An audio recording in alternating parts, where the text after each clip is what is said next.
This is National Chess Master Rats to continue my video series at chess.com of the correspondence team match between my video lessons group and CARPE DIEM. And this was played on board 59. Ratings about low 1900s versus low 1800s. Our man is 8 square. And let's have a look. See what happened. Okay, Black employs the Budapest. Very interesting opening. Done quite a few videos on this one already. Sometimes Black can get a really nice game and nice attack, and sometimes White can just push it back.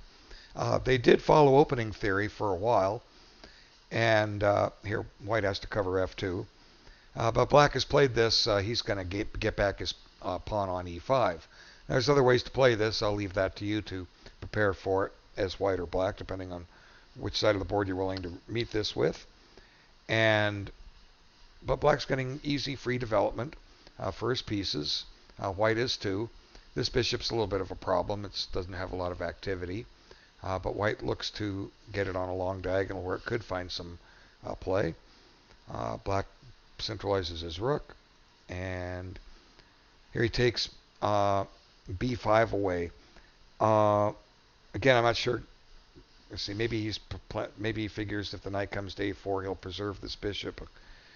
But White commits a mistake right here, and I've talked about these rook pawn moves many times. This just weakens the White king side, and actually it's going to cost White the game in just a very few moves. You'd be surprised that could do it, but it will, or it's going to contribute to White's quick demise. What White should do, when all else fails, we don't know what to do. Develop a piece, okay? Usually there's nothing wrong with developing a piece. This gets the queen off the back rank, the rooks are connected, you get it into play. Good things are bound to happen for you. At least you'll maintain an even game, okay? Now, how does this cost White? Well, we'll find out. Okay, makes an exchange, temples the bishop, he had a knight on c6 that wasn't helping much. Now he's gotten rid of one useful White defender on f3 and put his knight back in play. Now note that White doesn't have time to kick that knight because he's going to drop a pawn with check. And as inviting as that fork may look, it's no good. Bishop takes check, and bishop will take here, I suppose. And here's where Black had set a little trap, kind of positional trap, and White stepped right into it. What White needs to play is move his king one way or the other. Get this king off the open. This file. See, Black has one of these little tricks, which we're all familiar with. Bishop takes h3, threatening a mate on g2, and it comes at a price of a pawn now because the pawn's on h3. So that's what White needed to do, was just get the king off that g file. Instead, he plays knight e4 and attacks the queen. White probably think, well, after the queen moves, I'll take the bishop, and I'm fine. Well, unfortunately, Black has this move, and now White looks at this and says, oh, he's threatening bishop takes pawn. I can't allow that. But White apparently played too quick. He fails to recognize that his knight's on pre. Black just takes it and might be threatening bishop takes, maybe not. Maybe bishop f3 will be a nuisance, but no matter how you slice it, Black's a piece up, and White has nothing for it. So White chose to resign. I think if he takes this bishop, Black's doing okay. Black will play this move, and I think on bishop f3, just take this thing. And I don't think White has time to grab this pawn because of c6. Now this square is menaced again. Whoops. White can kiss this one goodbye. But even though it's double, Black is ahead a pawn, and he's won the pawn that White had no business pushing. Okay, so these rook pawn moves, I've been ranting against them, and here's another example of how that pushing that rook pawn can hurt you, and I believe it contributed to White losing the game. Okay, Let's look at their other game and load up the PGN. See if it'll start at move 1 like it's supposed to. Nope. How does it go to move 14? Got me. Okay, B square is white. We're in a Queen's Gambit declined, classical variation. Now, black opts for what we call the Cambridge Springs defense. And I used to play this back in the early 70s. As a matter of fact, every time I played it, I won material with it until finally somebody prepared against it. I have a video on it. It's how to play the openings. It's in my, look for my blog post. It's in there. It's the first, I think it's the first video. No, or maybe it's the second. What's on the Queen's Gambit declined? And I present all those games, and I even found one that I'd forgotten about where I won material. I even found one later that I came in and won material with. But if played against correctly, white gets a good game. And here I'm happy to say that somebody actually looked up the book. Okay, they looked up the openings. The correct move here is knight d2.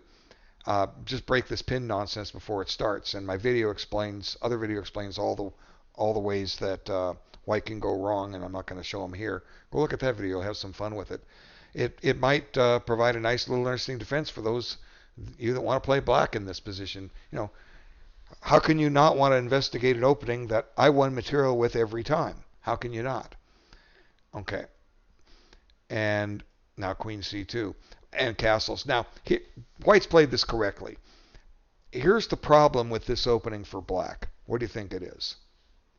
Pause the video and see if you can identify it. Okay, you resumed. What's the problem for black? Here, I want to point it. I want to highlight it. Right there. See that bishop? It doesn't have much mobility and much hope. And you're basically saddled with a bad bishop for a long time. If you're comfortable with that, okay, fine. Black doesn't have any weaknesses in this position. He just has a really inactive bishop he can't do anything with. Okay, so let's see how it continues. And now, here's one of the tricks in that Cambridge Springs. If that bishop had been on d3, just imagine this bishop on d3, we have an oops. Pawn takes as a threat, and queen takes as a threat. And that was one of the ways I won material. But you'll see the rest of them on the video and how to play the openings, Queen's Gambit. Okay. Not sure where book ended. But white's doing okay. White's got a nice solid position. His knights are better than the black knight and bishop. And this bishop has got some decent scope. But black has no weaknesses in his position. And now black starts creating weaknesses.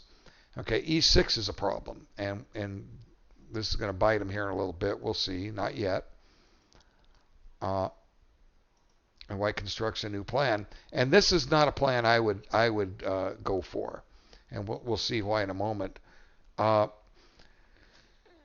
don't like giving up 2 pieces for the rook, even if you get a couple of pawns for it. But this is what's going to happen. But black misplays it, and white gets more pawns than he should have. See, two pieces are not worth more than a rook, even if you get a pawn or 2 for it. The reason being, let's just make this exchange, and we'll see.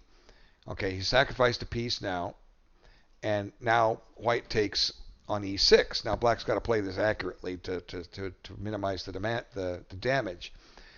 But let's stop for a moment right now. Count the pieces. White has 1, 2, 3, 4. Black has 1, 2. I missed one of white's. 4, 5, 6. White has 5 pieces. Black has 6. White is going to win his exchange back. He's right now down a piece. Okay, he's going to win a rook back here. It's forced, but no matter how you slice it, as I often say, black has an extra piece. Now, it's true white has some pawns, but black has an extra piece. And usually what will happen, in theory, is the 2 pieces will eventually win a pawn, and then they'll win another. Then the 2 pieces will get a pass pawn, and then it will start advancing. And pretty soon, the defender has to give up a piece, a minor piece or a rook to stop it from queening, meaning you're going to lose the game, okay? But here's one thing that made this combination work was the fact that black had played f5. This combination doesn't work if e6 doesn't hang. So what black needed to do is play queen d7 here. He chooses e7, and this is going to cost him another pawn. And now white's got a whole bunch of pawns. So if you do pawn count chess, white has a rook and 3 pawns, 8 points for two minor pieces, 6 points. But black still has an extra piece. But the fact that black has so few pawns, he can get hurt here real easy. But black does have some play because of the extra piece. And now white starts trying to find ways to make weaknesses in the black position. He's sent the king over to the corner. Now provoke up 1 pawn to advance.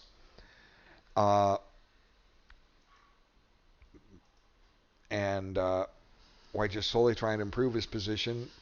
Gives up f4, but he comes over here to cover c3. Now, if I'm black, I'm trying to find a way to eliminate this bishop, get this bishop off this diagonal. But I don't know if it can be done. You want to give a knight e2 check. What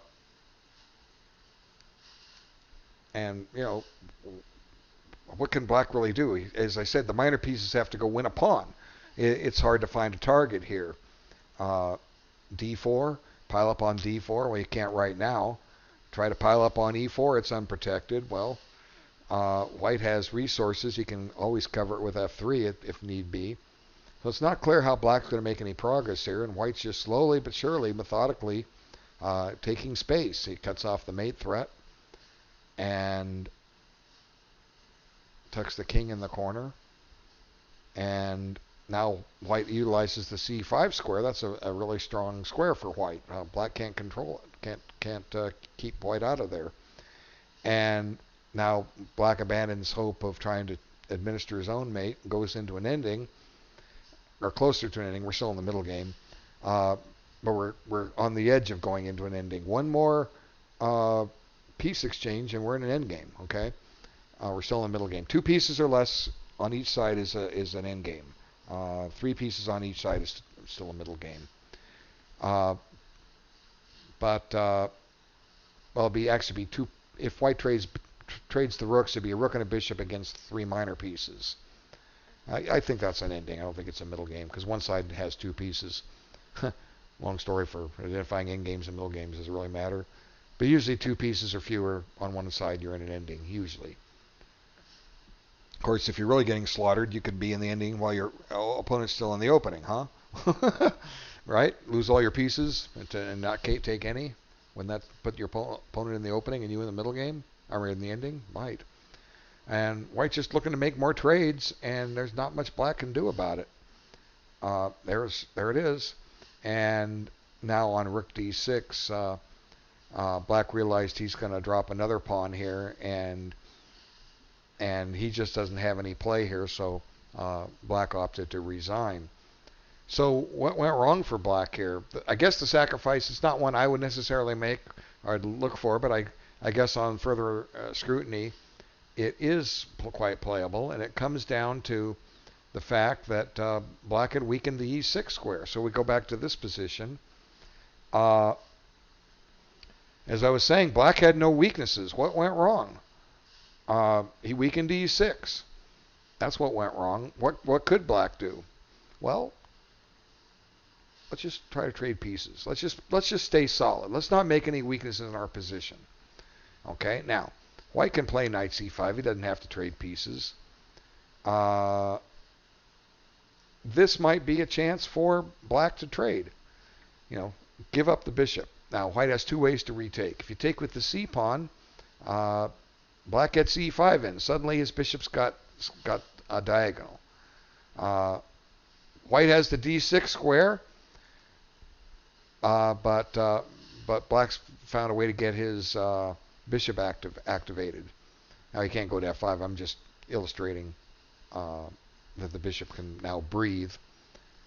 If white takes with the d pawn, he doesn't, or B pawn, you don't have E5. White's maybe got some pressure on B7, maybe. But black has a good outpost for his knight. And he can drop this knight in on D6. Maybe it's not such a good idea to take on D6 or take on C5. But let's see. We can endure one weakness and not be losing. Do you want to try B6 here? Hope that white takes off this critter. Get rid of black's bad bishop. I think black's okay here.